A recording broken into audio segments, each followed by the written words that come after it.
Hi, I'm John Green. This is Crash Course World History, and today we're going to talk about World War II. Finally, a war with some color film. So here at Crash Course, we try to make history reasonably entertaining, and fortunately, World War II was hilarious, said no one ever. Mr. Green, is this like going to be one of the unfunny ones where you build to the big melodramatic conclusion about how I have to imagine the world more complexly? Me from the past, as long as you have that 8th-rate soup strainer, I'm not even going to acknowledge your existence.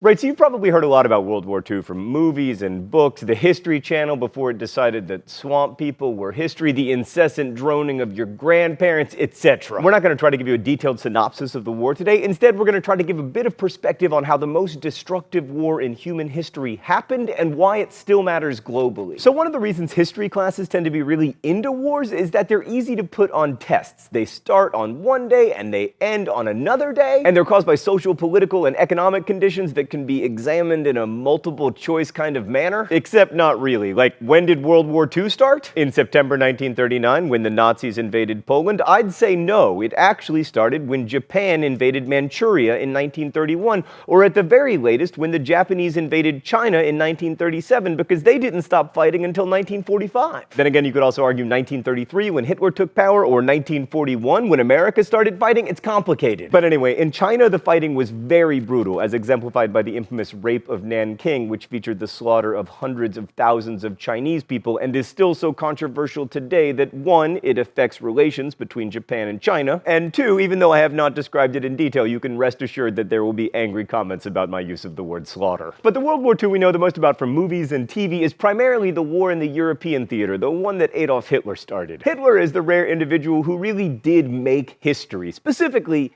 he made it worse. And if he hadn't existed, it's very unlikely that World War II would have ever happened. But he did exist, and after coming to power in 1933 with the standard revolutionary promises to return the homeland to its former glory, infused with quite a bit of paranoia and anti-Semitism, Germany saw rapid remilitarization and eventually, inevitably, war. In the beginning, it was characterized by a new style of combat, made possible by the mechanized technology of tanks, airplanes, and especially trucks. This was the Blitzkrieg, a devastating tactic combining quick movement of troops, tanks, and massive use of air power to support infantry movements. And in the very early years of the war, it was extremely effective. The Nazis were able to roll over Poland, Norway, Denmark, the Netherlands, and then all of France, all within about 9 months between the fall of 1939 and the summer of 1940. So after knocking out most of Central Europe, the Nazis set their sights on Great Britain, but they didn't invade the island, choosing instead to attack it with massive airstrikes. I mean, you look at this poster and think, man, the Queen wants me to finish my term paper, so I can do it. But when this poster was first produced in 1939, it was to quell terror in the face of bombardment. The Battle of Britain was a duel between the Royal Air Force and the Luftwaffe, and while the RAF denied the Nazis total control of British airspace,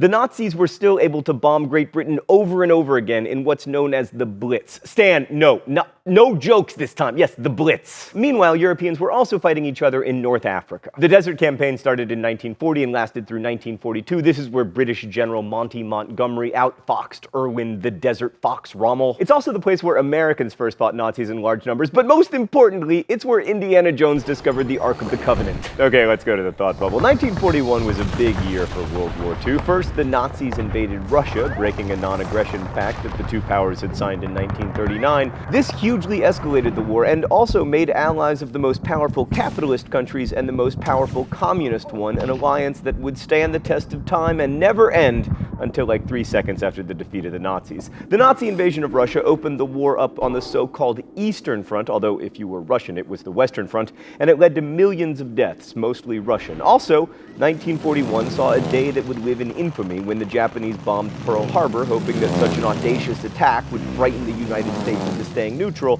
which was a pretty stupid gamble because 1, the US was already giving massive aid to the Allies and was hardly neutral, and 2, the United States is not exactly famed for its pacifism or political neutrality. 1941 also saw Japan invading much of Southeast Asia, which made Australia and New Zealand understandably nervous. As part of the British Commonwealth, they were already involved in the war, but now they could fight the Japanese closer to home. And shut up about how I never talk about you Australians, I just gave you 1.5 sentences. But by the time the Americans and Australians started fighting the Japanese, it was already a world war. Sometimes this meant fighting or starving or being bombed. Other times it meant production for the war. You don't think of Argentina as being a World War II powerhouse, for instance, but they were vital to the Allies, supplying 40% of British meat during World War II.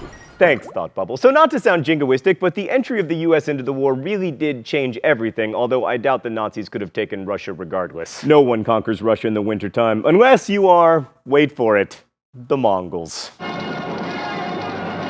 Okay, we're going to skip most of the big battles of 1942, like the Battle of Midway, which effectively ended Japan's chance of winning the war, and focus on the Battle of Stalingrad. The German attack on Stalingrad, now known as Volgograd because Stalin sucks, was one of the bloodiest battles in the history of war, with more than 2 million dead. The Germans began by dropping more than 1,000 tons of bombs on Stalingrad, and then the Russians responded by hugging the Germans, staying as close to their front lines as possible so that German air support would kill Germans and Russians alike. This kind of worked, although the Germans still took most of the city, but then a Soviet counterattack left the 6th Army of the Nazis completely cut off. And after that, due partly to Hitler's overreaching megalomania and partly to lots of people being scared of him, the 6th Army slowly froze and starved to death before finally surrendering. And of the 91,000 Axis POWs from Stalingrad, only about 6,000 ever returned home. Stalingrad turned the war in Europe, and by 1944, the American strategy of island hopping in the Pacific was taking GIs closer and closer to Japan. Rome was liberated in June by Americans and Canadians, and the successful British, Canadian, and American D-Day invasion of Normandy was the beginning of the end for the Nazis. Oh, it's time for the open letter? An open letter to Canada. But first, let's see what's in the secret compartment today. Oh, it's Canadian mittens! I want to thank the Canadian Crash Course fans who sent us these mittens. Canadians are just so nice, Stan. Like, all we ever do on this show is make fun of them, and they're just like, it's so kind of you to mention us. Here's some mittens! Dear Canada, we're not always nice to you here on Crash Course, but you are awesome. I'm pointing, but you can't tell because I'm wearing mittens. 45,000 Canadians died fighting for the Allies in World War II, which means that per capita, Canada lost more people than the United States. You fought with the Royal Air Force to defend Great Britain from the beginning of the war, and you were there on D-Day successfully invading Juno Beach, and as many of you have pointed out in comments, you defeated the United States in the War of 1812, meaning that arguably, Canada, you are the greater military power. Plus, you have lumberjacks and excellent beer and hockey and universal healthcare and Justin Bieber. I'm jealous. That's what it is. I'm jealous. Best wishes, John Green. So by the end of 1944, the Allies were advancing from the west, and the Russian Red Army was advancing from the east, and then the last-ditch German offensive at the Battle of the Bulge in the winter of 1944 and 1945 failed. Mussolini was executed in April of 1945. Hitler committed suicide at the end of that month, and on May 8, 1945, the Allies declared victory in Europe after Germany surrendered unconditionally. 3 months later, the United States dropped the only 2 nuclear weapons ever deployed in war. Japan surrendered, and World War II was over. The war had a definite cause: unbridled military expansion by Germany, Japan, and to a small extent, Italy. Now, it's easy to claim that Hitler was crazy or evil, and in fact, he was certainly both, but that doesn't explain the Nazis' decision to invade Russia, and it sure doesn't explain Japan's decision to bomb Pearl Harbor. And there are many possible explanations beyond mere evil, but the most interesting one to me involves food. Hitler had a number of reasons for wanting to expand Germany's territory, but he often talked about Lebensraum, or living space, for the German people. German agriculture was really inefficiently organized into lots of small farms, and that meant that Germany needed a lot of land in order to be self-sufficient in food production. The plan was to take Poland, the Ukraine, and Eastern Russia and then resettle that land with lots of Germans so that it could feed German people. This was called the Hunger Plan because the plan called for 20 million people to starve to death. Many would be the Poles, Ukrainians, and Russians who'd previously lived on the land. The rest would be Europe's Jews who would be worked to death. 6 million Jews were killed by the Nazis, many by starvation, but many through a chillingly planned effort of extermination in death camps. These death camps can be distinguished from concentration camps or labor camps in that their primary purpose was extermination of Jews, Roma people, communists, homosexuals, disabled people, and others that the Nazis deemed unfit. Some historians believe that the Nazis opened the death camps because the Jews weren't dying as fast as the hunger plan had intended. This was a sickening plan, but it made a kind of demented sense. Rather than becoming more involved in global trade as the British had, the Germans would feed themselves by taking land and killing the people who'd previously lived there. Similarly, Japan at the beginning of the war was suffering from an acute fear of food shortage because its agricultural sector was having trouble keeping up with population growth. And the Japanese too sought to expand their agricultural holdings by, for instance, resettling farmers in Korea. So while it's tempting to say that World War II was about the Allies fighting for democratic ideals against the totalitarian militaristic imperialism of the fascist Axis powers,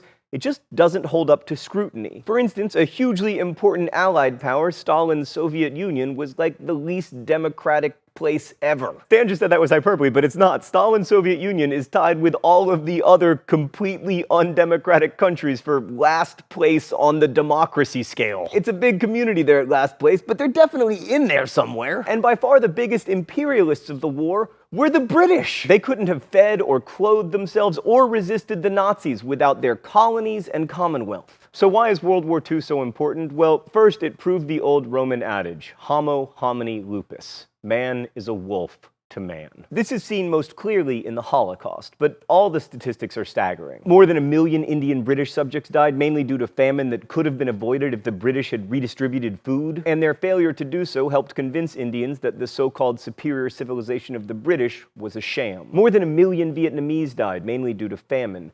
418,000 Americans, more than 1 million non-combatants in both Germany and Japan, and 20 million people in the Soviet Union, most of them civilians. These civilians were targeted because they helped sustain the war, mostly through industrial and agricultural production. In a total war, when a nation is at war, not just its army, there's no such thing as a non-military target. From the firebombing of Dresden to Tokyo to Hiroshima, the line between soldier and civilian blurred. And then, of course, there is the Holocaust, which horrifies us because the elements of Western progress, record-keeping, industrial production, technology, were used to slaughter millions. World War II saw modern industrial nations, which represented the best of the Enlightenment and the scientific revolution, descend into once unimaginable cruelty. And what makes World War II such a historical watershed is that in its wake, all of us, in the West or otherwise, were forced to question whether Western dominance of this planet could or should be considered progress.